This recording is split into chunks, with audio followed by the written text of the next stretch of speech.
105.7 WAPL, Wisconsin's #1 rock station. You're listening to the best of Rick and Len.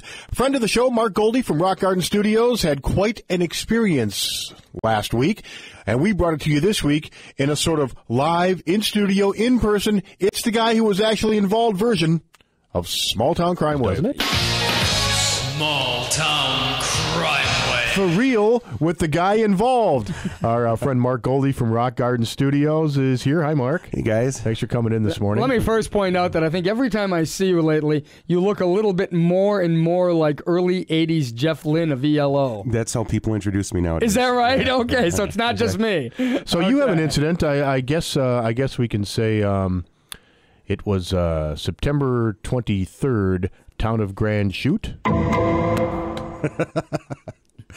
Tell us what happened Friday night with you. Well, it started out very innocent. I've been, over the last couple years, I've been doing video production. Okay. Music videos. I grew up in the 80s. I didn't realize how influenced I was, you know. So I've been working with this hip-hop artist. His name is Freddie, and I posted a couple of the videos that we've done on your Rick and Len Facebook page. rickandlen.com there. All right, our Facebook page? Rick and Len Show page at Facebook, all right.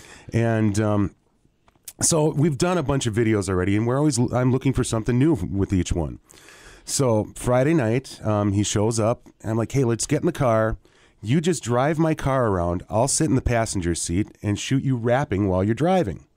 And maybe get some buildings in the background and everything. So we're driving around Appleton, trying to avoid Oktoberfest and everything. And we get out on West College Avenue, and I look up in the sky, and the clouds are gorgeous. I mean, just rolling and interesting and colorful. And I'm like, I gotta shoot you against these clouds. Let's go out by the airport. I'm sure there's a field out there somewhere, because it's hard to shoot in the city because there's always something in your way. Right. There's power lines or trees or something.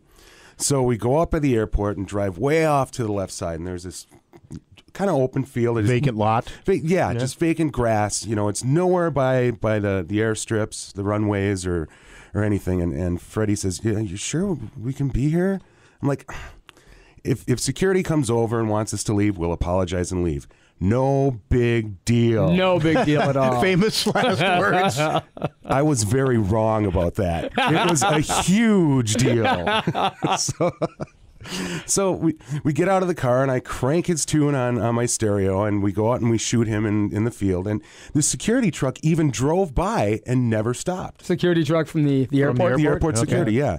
So I'm thinking, hey, they don't mind that we're here. Great. It's all cool. Let's do another take, and then we'll take off. Mm-hmm. So we finish our little thing, and instead of me driving, he had the seat adjusted for himself and the mirrors and everything. So I'm like, you just drive, and we'll get into Appleton, and we'll get some footage of you handing out flyers to people or something, you know. So we get over the College Avenue Bridge, and a squad car pulls us over, but in a really unusual way, from the side. You know, instead of from behind. And then he backs up, and before you know it, two squads close off the road in front of us. Squad, bam, bam, bam, bam, bam, bam, we're surrounded. And Freddie's like, what is going on? What is this? What's happening? Wow. What's happening? Now, mind you, Freddie's this buff, tough-looking dude. But he's actually just a 17, 18-year-old from Clintonville. Really? He's a rapper from the mean streets of Clintonville? Yeah. So he's never seen any big town action or anything like that. So I said, hey, there's probably been a shooting somewhere in town, and we fit the description. Black man driving in a white SUV just screams O.J. Simpson. You know? And he's with Jeff Lynne from ELO. Yeah. So we're there, and I'm like, don't worry about it. It's just a mistaken identity thing. And then we hear ka-chunk, and he turns to me and goes, he just cocked a freaking shotgun. The guy has a shotgun. I'm like, whoa, okay. You didn't happen to shoot anyone today, did you? And he said, no. I said, neither did I. And then you go through your Rolodex. I'm like, okay, we left the drugs and teenage prostitutes in the studio. Okay. So I still think, they're looking for someone else. Sure. Yeah. So, but the guy gets on the bullhorn, and they're not nice to you at this point. When they think you're a bad guy, Yeah. It isn't like step out of the car. It's Please. Get your hands out of the car now. And, which causes a lot of tension. And also causes one to get their ass out of the car now. Yeah. Well, we had some issues with that because they made us turn the car off and throw the keys out the window. So they wanted Freddie's hands outside the car, and then they wanted my hands outside, but my window was up, and they're electric windows. So, But you can't operate without the key exactly. So we're trying to explain this to them. The window won't open. So then they had to kind of improv or something like that. Then they want you out of the car with your hands out, but your seatbelt is on because you're a law-abiding citizen. You get the idea that maybe the Appleton and Grand Chute police don't deal with this kind of thing too often either? It was very obvious that this doesn't happen every day. And we've got more to the story coming up in 1/2 hour here on the best of Rick and Len, 105.7 WAPL. 105.7 WAPL, Wisconsin's #1 rock station. I'm Len Nelson. You're listening to the best of Rick and Len. Earlier this hour, you heard part 1 of a live, in-person, in-studio edition of Small Town Crime Wave with our friend Mark Golde from Rock Garden Studio. He's a video and record producer and was out on a video shoot with a rapper named Freddie when apparently someone thought Freddie had a gun and was pointing it at Mark, who really only had a camera. Well, they got pulled over by Appleton and Grand Chute cops in downtown Appleton, right on College Avenue. And as we left off from the story, they were just about to force Mark out of the car. I'm in the passenger seat. They maneuver Freddie out of the car and make him go through the motions. Then it's my turn, and they make you back up, so you can't really see what's going on.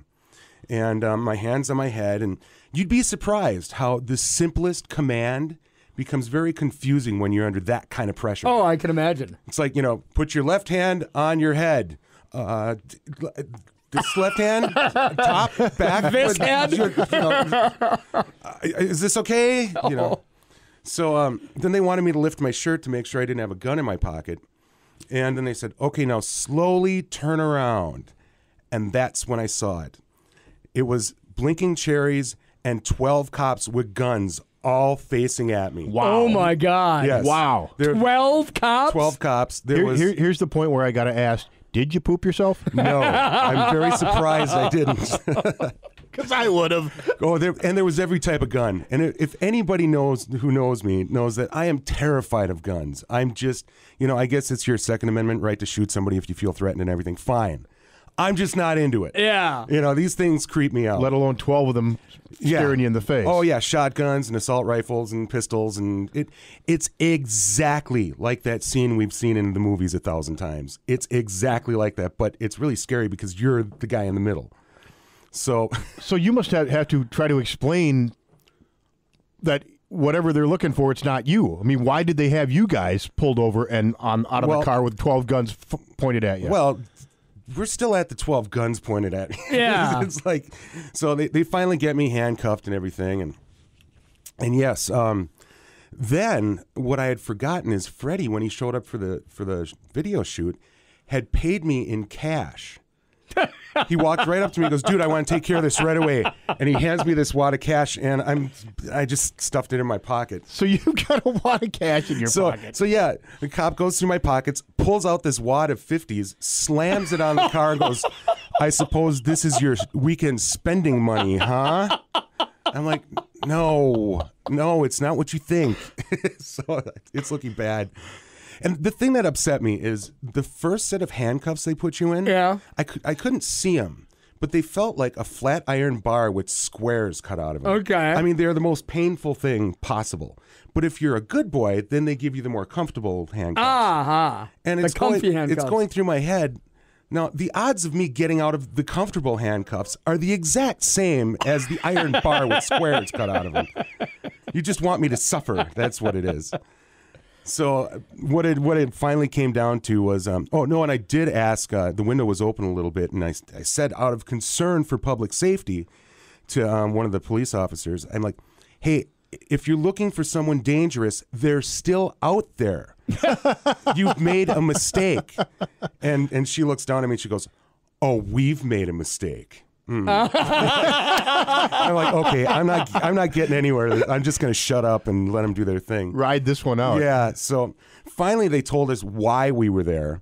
And I said, no, we were shooting a music video. And they got a call saying that there was a man in a hooded sweatshirt.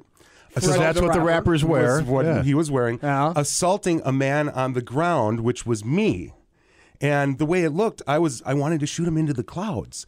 Oh, so you're like on the ground with the video camera, shooting up. I'm down on my knees. The camera's on the ground. Both hands are on the camera, like my hands are handcuffed, and my head is down, looking at the viewfinder. It looks like an execution-style Exactly. killing. And Freddie's waving his arms above me, rapping. So it's like he's screaming, "Where's my money, bitch?" You know? And this is what airport security saw. Wow. So you think maybe they called the cops? Yeah, I believe so. Wow. And they came and got us. Finally, I'm like, get my video camera. The whole thing's right there. I'll show you exactly what was going on. And we were able to match the times of, when the call came in to the video and before and after and everything. And at that point, they were very friendly and very apologetic. and one of the cops came over and apologized. And I said, hey, in the scenario that you guys thought you were working in, I was the victim and you came out here to save my life. Yeah, that's right, because they thought you had a gun Right. pointed at you. Sure. Exactly. And I said, well, thank you. You guys did a great job. Not that you didn't scare the F out of me. You said that to the cops? I said, at that point, after what they just put me through, You get to give one F-bomb to a cop. I got to drop an Yeah. F-bomb, yes. Wow. And so they let us go, and when the last thing was when Freddie got in the car, we kind of look at each other with big eyes, and he goes, dude, I don't care how badass you think you are. When there's 12 guns pointed at you, you're a pussy. And I'm like, oh, yes, you are.